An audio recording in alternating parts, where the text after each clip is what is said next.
ನಮಸ್ಕಾರ ಸ್ನೇಹಿತರೆ, ಮತ್ತೆ ರಾಜ್ಯದ ಮುಖ್ಯವಾದ ಮಾಹಿತಿಗಳನ್ನು ಡೀಟೇಲ್ ಆಗಿ ನೋಡೋಣ. ಸದನದಲ್ಲಿ ಉತ್ತರ ಕರ್ನಾಟಕ ರಾಜ್ಯವನ್ನು ಪ್ರತ್ಯೇಕ ರಾಜ್ಯ ಮಾಡಿ ಎಂದು ರಾಜು ಕಾಗೆಯವರ ಪಟ್ಟು, ನಮಗೆ ಭಿಕ್ಷುಕರಂತೆ ಭಿಕ್ಷೆ ಹಾಕ್ತಾರೆ, ನಮಗೆ 10,000 ಕೋಟಿ ಅನುದಾನ ಕೊಡಿ, ಇಲ್ಲ ಪ್ರತ್ಯೇಕ ರಾಜ್ಯ ಮಾಡಿ ಎಂದಿದ್ದಾರೆ. ಮತ್ತೊಂದೆಡೆಯಲ್ಲಿ ಗೃಹಲಕ್ಷ್ಮಿಯರಿಗೆ ಶಾಕಿಂಗ್ ಸುದ್ದಿ, ಇನ್ನು ಮುಂದೆ ಪ್ರತಿ ತಿಂಗಳು ಹಣ ಜಮಾ ಆಗೋದಿಲ್ಲ. ಮುಖ್ಯಮಂತ್ರಿಯವರ ಆರ್ಥಿಕ ಸಲಹೆಗಾರ ಬಸವರಾಜ ರಾಯರೆಡ್ಡಿ ಅವರ ಶಾಕಿಂಗ್ ಹೇಳಿಕೆ. ನಿಮ್ಮ ಖಾತೆಗೆ ಹಣ ಜಮಾವಾಗಿಲ್ಲವೆಂದರೆ ಈ ವಿಡಿಯೋನ ನೀವು ಪೂರ್ತಿಯಾಗಿ ನೋಡಲೇಬೇಕು. ಮತ್ತೊಂದೆಡೆಯಲ್ಲಿ ಹೊಸ ಬಿಪಿಎಲ್ ಕಾರ್ಡ್ ಅನ್ನು ಶೀಘ್ರವೇ ಕೊಡುವುದಾಗಿ ಆಹಾರ ಸಚಿವ ಕೆ.ಎಚ್. ಮುನಿಯಪ್ಪನವರ ಘೋಷಣೆ. ಇದೇ ಮಧ್ಯೆ 10 ಲಕ್ಷ ಬಿಪಿಎಲ್ ಕಾರ್ಡುಗಳು ರದ್ದು. ಯಾರೆಲ್ಲರ ಕಾರ್ಡು ರದ್ದಾಗುತ್ತೆ ಎಂಬುದನ್ನು ಕೂಡ ನೋಡೋಣ ಸ್ನೇಹಿತರೆ. ಮತ್ತೊಂದೆಡೆಯಲ್ಲಿ ರಾಜ್ಯದ 14 ಲಕ್ಷ ರೈತರಿಗೆ ಇದೇ ವರ್ಷ 2,249 ಕೋಟಿ ಪರಿಹಾರ ಜಮಾ. ಸಚಿವ ಕೃಷ್ಣ ಬೈರೇಗೌಡ ಅವರ ಹೇಳಿಕೆ. ನೀವು ಕೂಡ ರೈತರಾಗಿದ್ದರೆ ವಿಡಿಯೋನ ಸ್ವಲ್ಪನೂ ಸ್ಕಿಪ್ ಮಾಡಬೇಡಿ. ಬೆಳೆ ವಿಮೆ ಜಮೆ ಆಗುತ್ತಿದ್ದಂತೆ ಕಡಿಮೆ ಮೊತ್ತ ಜಮೆ ಆಗುತ್ತಿದೆ ಎಂದು ರೈತರು ಕಿಡಿಕಾರಿದ್ದಾರೆ. ನಿಮ್ಮ ಖಾತೆಗೆ ಬೆಳೆ ಹಾನಿ ಪರಿಹಾರ ಹಣ ಜಮಾವಾಯಿತಾ? ಮತ್ತೊಂದೆಡೆಯಲ್ಲಿ ಸ್ನೇಹಿತರೆ, ಸಿದ್ದರಾಮಯ್ಯ ಮತ್ತು ಡಿ.ಕೆ. ಶಿವಕುಮಾರ್ ಅವರ ಕುರ್ಚಿ ಗುದ್ದಾಟದಲ್ಲಿ ರೈತರು ಸಂಕಷ್ಟದಲ್ಲಿ ಎಂದು ಬಿ.ವಾ. ವಿಜೇಂದ್ರ ಅವರ ಆಕ್ರೋಶ.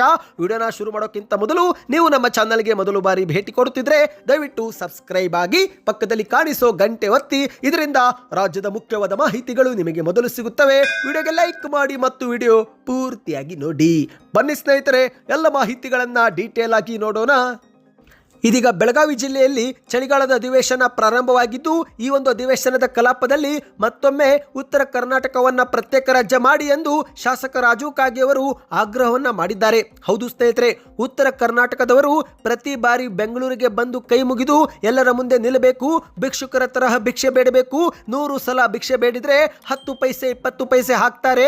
ಇಂತಹ ತಾರತಮ್ಯ ಅನುಭವಿಸಿಯೇ ನಾನೀದೀಗ ಪ್ರತ್ಯೇಕ ರಾಜ್ಯ ಮಾಡುವುದಕ್ಕೆ ಪತ್ರವು ಕೂಡ ಬರೆದಿದ್ದೇನೆ ಎಂದು ರಾಜು ಕಾಗೆಯವರು ಸದನದಲ್ಲಿ ಮಾಹಿತಿ ಕೊಟ್ಟಿದ್ದಾರೆ. ಹೌದು, ಒಂದು ನಮಗೆ ತಲಾ 10,000 ಕೋಟಿ ಅನುದಾನ ಕೊಡಿ, ಇಲ್ಲವೇ ಪ್ರತ್ಯೇಕ ರಾಜ್ಯ ಮಾಡಿ, ಇಲ್ಲವೆಂದ್ರೆ ಯಾರು ಸಾಯ್ಲಿ ಬಿಡ್ಲಿ, ನಾನಂತರೂ ಪ್ರತ್ಯೇಕ ರಾಜ್ಯಕ್ಕೆ ಹೋರಾಟ ಮಾಡೋಣ ಎಂದು ಶಾಸಕ ರಾಜು ಕಾಗೆಯವರು ವಿಧಾನಮಂಡಲ ಅಧಿವೇಶನದಲ್ಲಿ ಆಗ್ರಹ ಮಾಡಿದ್ದಾರೆ. ಹೌದು ಗೆಳೆಯರೆ, ನಿನ್ನೆ ವಿಧಾನಮಂಡಲ ಅಧಿವೇಶನದಲ್ಲಿ ಉತ್ತರ ಕರ್ನಾಟಕ ಸಮಸ್ಯೆ ಕುರಿತಂತೆ ಚರ್ಚೆ ನಡೆಯುತ್ತಿರುವಾಗಲೇ ಶಾಸಕ ರಾಜು ಕಾಗೆಯವರು ಎದ್ದು ನಿಂತು ಪ್ರತ್ಯೇಕ ರಾಜ್ಯ ಮಾಡುವಂತೆ ಬೇಡಿಕೆಯನ್ನು ಸದನದಲ್ಲಿ ಪ್ರಸ್ತಾಪ ಮಾಡಿದ್ದಾರೆ. ಹೌದು, ತಮ್ಮದೇ ಕ್ಷೇತ್ರದ ಅಭಿವೃದ್ಧಿಯ ಕೊರತೆ ಮತ್ತು ಅನುದಾನಕ್ಕಾಗಿ ಪ್ರತಿ ಬಾರಿಗೆ ಬೆಂಗಳೂರಿಗೆ ಹೋಗುವುದನ್ನ ಮುಂದಿಟ್ಟುಕೊಂಡು ತಮ್ಮ ಗೋಳನ್ನ ಸದನದಲ್ಲಿ ತೋಡಿಕೊಂಡಿದ್ದಾರೆ. ಉತ್ತರ ಕರ್ನಾಟಕದವರು ಪ್ರತಿ ಬಾರಿ ಬೆಂಗಳೂರಿಗೆ ಹೋಗಬೇಕಾಗುತ್ತೆ, ಅಲ್ಲಿ ಹೋಗಿ ಎಲ್ಲರ ಮುಂದೆ ಕೈ ಮುಗಿದು ನಿಲ್ಲಬೇಕಾಗುತ್ತೆ, ಭಿಕ್ಷುಕರ ತರಹ ಭಿಕ್ಷೆ ಬೇಡಬೇಕು, 100 ಸಲ ಭಿಕ್ಷೆ ಬೇಡಿದ್ರೆ 10-20 ಪೈಸೆ ಹಾಕ್ತಾರೆ. ಅನುದಾನ ಹಂಚಿಕೆಯಲ್ಲಿ ಉತ್ತರ ಕರ್ನಾಟಕಕ್ಕೆ ಆಗುತ್ತಿರುವ ಅನ್ಯಾಯ ಸರಿನಾ ಎಂದು ಪ್ರಶ್ನೆಯನ್ನ ಮಾಡಿದ್ದಾರೆ ಸ್ನೇಹಿತರೆ. ಇದೀಗ ನನ್ನ ಜೊತೆಗೆ ಯಾರು ಬೇಕಾದರೂ ಬರಲಿ, ಯಾರು ಬೇಕಾದರೂ ವಿರೋಧ ಮಾಡಲಿ, ನಾನಂತರೂ ಪ್ರತ್ಯೇಕ ರಾಜ್ಯದ ಹೋರಾಟ ಮಾಡೇ ಮಾಡ್ತೀನಿ, ಈ ಬಗ್ಗೆ ನಾನು ಹೋರಾಟ ನಡೆಸುತ್ತೇನೆ ಎಂದು ಮತ್ತೊಮ್ಮೆ ಸದನದಲ್ಲಿ ಹೇಳಿಕೆ ಕೊಟ್ಟಿದ್ದಾರೆ. ಬನ್ನಿ ಸ್ನೇಹಿತರೆ, ಎರಡನೇ ಮುಖ್ಯವಾದ ಮಾಹಿತಿಗೆ ಹೋಗೋಣ. ನೀವು ಕೂಡ ಗೃಹಲಕ್ಷ್ಮಿ ಯೋಜನೆ ಫಲಾನುಭವಿಗಳಾಗಿದ್ದರೆ ನಿಮ್ಮ ಬ್ಯಾಂಕ್ ಖಾತೆಗೆ ಎಷ್ಟು ತಿಂಗಳಿನಿಂದ ಹಣ ಜಮಾವಾಗಿಲ್ಲ ಕಮೆಂಟ್ ಮಾಡಿ. ಇದೀಗ ಗೃಹಲಕ್ಷ್ಮಿ ಯೋಜನೆ ಫಲಾನುಭವಿಗಳಿಗೆ ಒಂದು ಶಾಕಿಂಗ್ ಮಾಹಿತಿ ಬಂದಿದೆ. ಹೌದು ಸ್ನೇಹಿತರೆ, ರಾಜ್ಯ ಸರ್ಕಾರವು ಗೃಹಲಕ್ಷ್ಮಿ ಯೋಜನೆ ಮೂಲಕ ಈ ಒಂದು ಮಹಿಳೆಯರಿಗೆ ಪ್ರತಿ ತಿಂಗಳು ಹಣವನ್ನು ಜಮೆ ಮಾಡುತ್ತಿದೆ.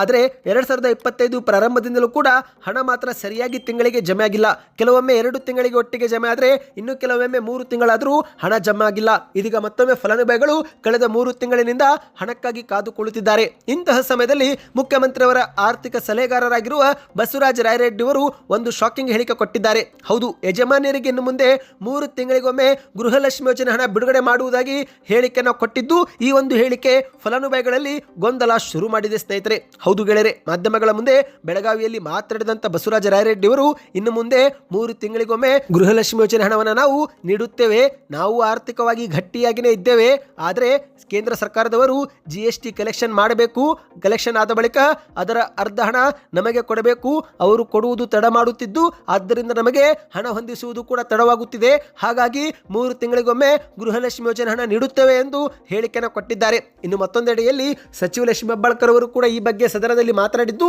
ಇಲ್ಲಿಯವರೆಗೆ 23 ಕಂತನ್ನ ಜಮಾ ಮಾಡಿರುವುದಾಗಿ ತಿಳಿಸಿದ್ದಾರೆ. ಹೌದು ಸ್ನೇಹಿತರೆ, ಆಗಸ್ಟ್ ತಿಂಗಳವರೆಗಿನ ಕಂತನ್ನ ಹಾಕಿರುವುದಾಗಿ ಲಕ್ಷ್ಮೀ ಹೆಬ್ಬಾಳ್ಕರ್ ಅವರು ಸದನದಲ್ಲಿ ಮಾಹಿತಿ ಕೊಟ್ಟಿದ್ದಾರೆ. ನಿಮ್ಮ ಖಾತೆಗೂ 23ನೇ ಕಂತಿನವರೆಗೆ ಅಂದ್ರೆ ಆಗಸ್ಟ್ ತಿಂಗಳವರೆಗಿನ ಕಂತು ಬ್ಯಾಂಕ್ ಖಾತೆಗೆ ಜಮಾ ಆಗಿದೆ. ಕಮೆಂಟ್ ಮಾಡಿ ಸ್ನೇಹಿತರೆ, ಇದರಿಂದ ಒಂದು ಉತ್ತಮ ಫೀಡ್ಬ್ಯಾಕ್ ಸಿಗುತ್ತೆ.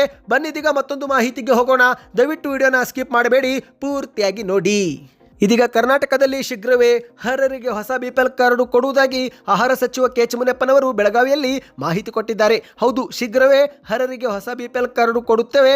ಆದರೆ ಅದಕ್ಕೂ ಮೊದಲು 10 ಲಕ್ಷ ಅನರ್ಹರನ್ನ ಪತ್ತೆ ಮಾಡಿದ್ದು ಅವರ ಕಾರ್ಡ್ ಅನ್ನ ಎಪಿಎಲ್ ಕಾರ್ಡ್ಗೆ ಶಿಫ್ಟ್ ಮಾಡುತ್ತಿದ್ದೇವೆ ಎಂದು ಸದನದಲ್ಲಿ ಮಾಹಿತಿ ಕೊಟ್ಟಿದ್ದಾರೆ. ಹೌದು ಗೆಳೆಯರೆ, ಕಲಾಪದ ವೇಳೆ ಮಾಹಿತಿ ಕೊಟ್ಟಂತ ಕೆ.ಎಚ್. ಮುನಿಯಪ್ಪನವರು ಈ ಒಂದು ಹಿಂದೆ ಎಪಿಎಲ್ ಕಾರ್ಡ್ ಇದ್ದವರಿಗೂ 15 ಕೆಜಿ ಅಕ್ಕಿ ಕೊಡುತ್ತಿದ್ದೆವು, ಆದರೆ ಹಲವರು ಅಕ್ಕಿ ತೆಗೆದುಕೊಳ್ಳುತ್ತಿರಲಿಲ್ಲ. ಆದ್ದರಿಂದ 1 ವರ್ಷದಿಂದ ಯಾರೆಲ್ಲರೂ ಅಕ್ಕಿ ತೆಗೆದುಕೊಳ್ಳದೇ ಇದ್ದಾರೋ ಅವರ ಕಾರ್ಡ್ ಅನ್ನು ಸಸ್ಪೆಂಡ್ ಮಾಡಿದ್ದೇವೆ ಎಂದು ಹೇಳಿಕೆಯನ್ನು ಕೊಟ್ಟಿದ್ದಾರೆ. ಇದೇ ನಡುವೆ ಕರ್ನಾಟಕದಲ್ಲಿ ಅನ್ನಭಾಗ್ಯ ಅಕ್ಕಿಯನ್ನು ಅಕ್ರಮವಾಗಿ ಸಂಗ್ರಹ ಮಾಡಿದರೆ ಅಥವಾ ಅಕ್ರಮವಾಗಿ ಮಾರಾಟ ಮಾಡಿದರೆ ಅವರ ವಿರುದ್ಧ ಕಠಿಣ ಕ್ರಮ ಜರುಗಿಸುತ್ತೇವೆ ಎಂದು ಎಚ್ಚರಿಕೆ ಕೊಟ್ಟಿದ್ದಾರೆ.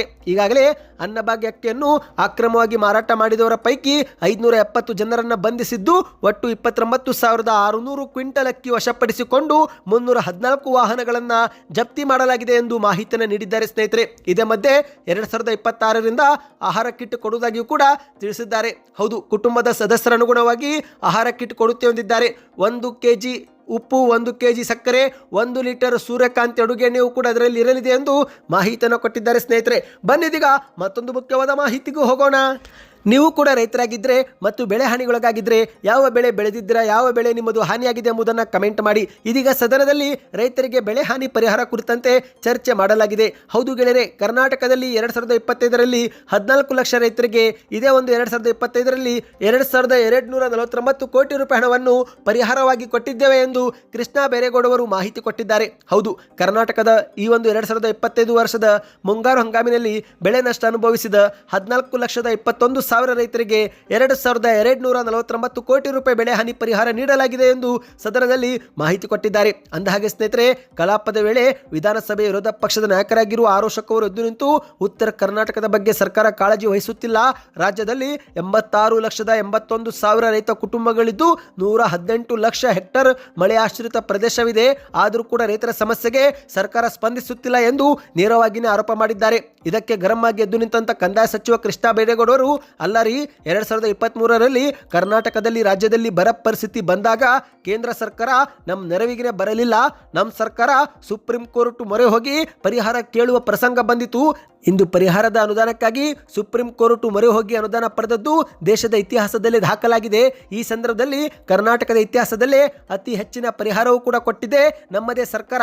ನಾವು ರೈತರಿಗೆ ಇಲ್ಲಿವರೆಗೆ 38 ಲಕ್ಷ ರೈತರಿಗೆ 4,300 ಕೋಟಿ ರೂಪಾಯಿ ಪರಿಹಾರ ಹಣ ಕೊಟ್ಟಿದ್ದು, ಇತ್ತೀಚೆಗೆ 2025ರಲ್ಲಿ 14.21 ಲಕ್ಷ ರೈತರಿಗೆ 2249 ಕೋಟಿ ಪರಿಹಾರವೂ ಕೂಡ ನೀಡಿದ್ದೇವೆ.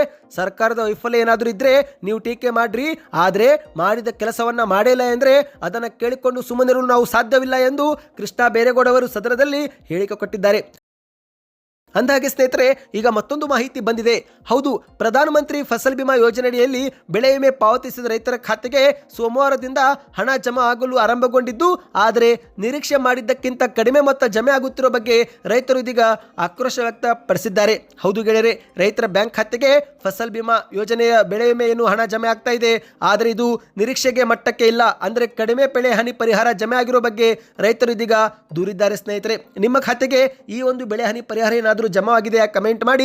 ಇನ್ನು ಮತ್ತೊಂದೆಡೆಯಲ್ಲಿ ಸಿದ್ದರಾಮಯ್ಯ, ಡಿ.ಕೆ. ಶಿವಕುಮಾರ್ ಅವರು ಸಿಎಂ ಕುರ್ಚಿ ಗುದ್ದಾಟದಲ್ಲಿ ಇತ್ತ ರೈತರು ಸಂಕಷ್ಟದಲ್ಲಿ ಎಂದು ಬಿ.ವೈ. ವಿಜೇಂದ್ರ ಅವರು ಆಕ್ರೋಶ ವ್ಯಕ್ತಪಡಿಸಿದ್ದಾರೆ. ಹೌದು, ಕಾಂಗ್ರೆಸ್ ಸರ್ಕಾರ ರೈತರ ಕಾಳಜಿ ನಿರ್ಲಕ್ಷಿಸುತ್ತಿದೆ ಎಂದು ಬೆಳಗಾವಿಯಲ್ಲಿ ಬಿಜೆಪಿ ಮಂಗಳವಾರ ಪ್ರತಿಭಟನೆ ಮಾಡಿದ್ದು, ಈ ಒಂದು ಪ್ರತಿಭಟನೆ ನೇತೃತ್ವ ವಹಿಸಿಕೊಂಡಂತ ವಿಜೇಂದ್ರ ಅವರು ಮಾಧ್ಯಮಗಳ ಮುಂದೆ ಮಾತನಾಡಿ ಕಾಂಗ್ರೆಸ್ ಸರ್ಕಾರದ ವಿರುದ್ಧ ಹರಿಹಾಯ್ದಿದ್ದಾರೆ.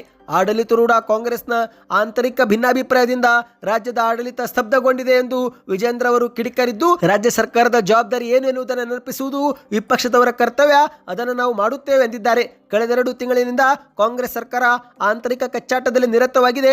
ಒಂದು ಕಡೆಯಲ್ಲಿ ಸಿಎಂ ಸಿದ್ದರಾಮಯ್ಯ ತಮ್ಮ ಕುರ್ಚಿ ಉಳಿಸುವ ಕಾರ್ಯದಲ್ಲಿ ಬ್ಯುಸಿಯಾಗಿದ್ದರೆ, ಇತ್ತ ಡಿ.ಕೆ. ಶಿವಕುಮಾರ್ ಅವರು ಮುಖ್ಯಮಂತ್ರಿ ಆಗುವ ಆತುರದಲ್ಲಿದ್ದಾರೆ.